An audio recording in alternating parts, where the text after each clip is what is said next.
One of the key features of the city of Babylon was that the Euphrates River ran through the city. That was a source of water for the inhabitants of the city, and you couldn't just break into the city. The gates were very well constructed, and the river itself, there were special barred gates that came down into the river, making it impossible for anyone to sneak into the city through the river course.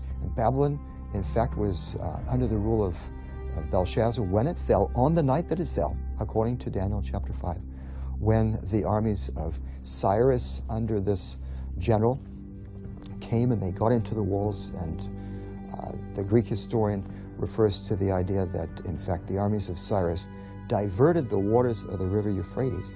The Persians were able to divert the water by building a canal upstream and diverting the course of the river so that the water level going through the city actually dropped very low, and the Persian soldiers were able to slip underneath the water gate into the city itself, while the guards and other people of Babylon apparently were partying at Belshazzar's last party, and they were able to go in and take over the city that way. Once you break into the city, open up the rest of the gates, and the Persian army can race in and take over.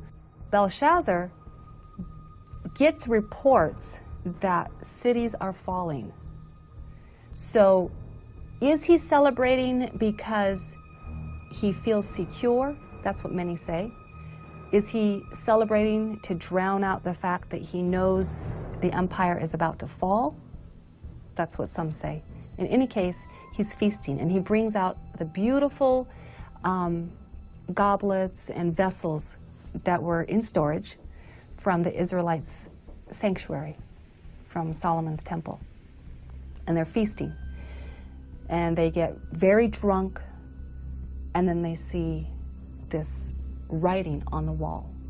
Belshazzar is terrified of what's going on, of what he sees, and he calls for Daniel, and Daniel interprets this for him. It is a matter of time, a matter of hours before the empire is about to fall. Babylon was the greatest nation of antiquity up to that point. But Babylon would be succeeded by another kingdom, and that kingdom would be succeeded by still another kingdom. Each of these medals representing a kingdom and then a subsequent kingdom. Okay? Babylon conquered by Medo-Persia. The Medo-Persian Empire being represented by the silver, the chest and arms. In fact, the Medo-Persian Empire is called Medo-Persia by name right in the book of Daniel, Daniel chapter 8.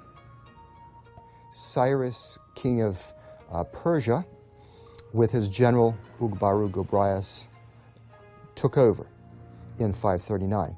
Now, the Persians were a very powerful empire, and they had quite an enlightened rule in a sense. Cyrus could be brutal on various places. So, for example, there were cities that got in his way that wouldn't surrender, and he burned the whole city with men, women, and children.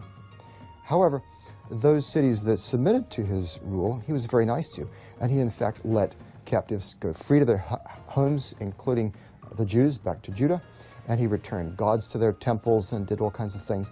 Now, the Persian Empire went on, and of course, when a king has a big army and lots of power, he wants to expand his empire. That's every king's dream, right? So one of these kings in the 400s, his name was Xerxes.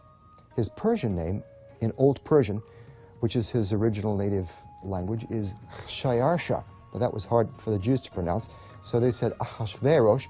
We know him as Ahasuerus. And the Greeks said Xerxes, which is Xerxes. Okay?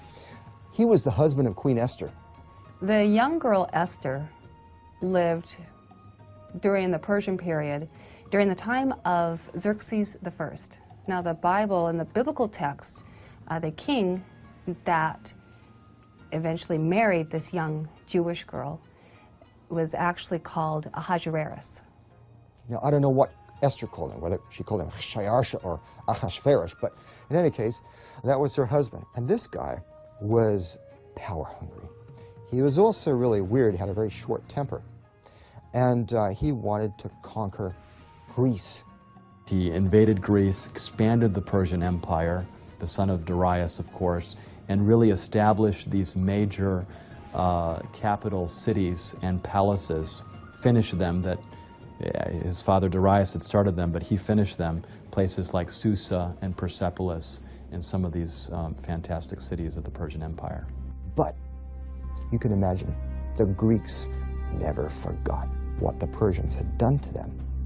So years later, see, this was in the 400s, over a century later, Alexander the Great rose up. His father was Philip of Macedon. Macedonia is to the north of Greece. And he then took over Greece.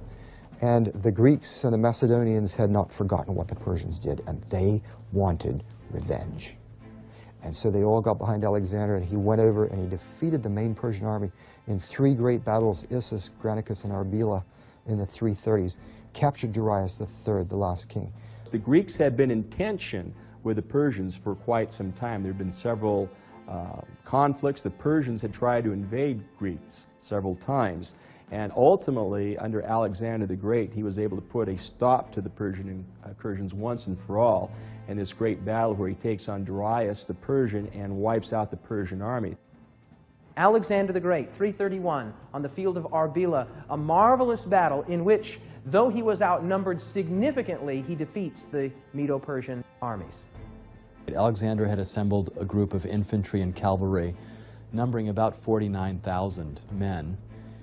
Darius outnumbered him by some estimates by 10 to 1, about 500,000 men, some estimates as high as 1 million.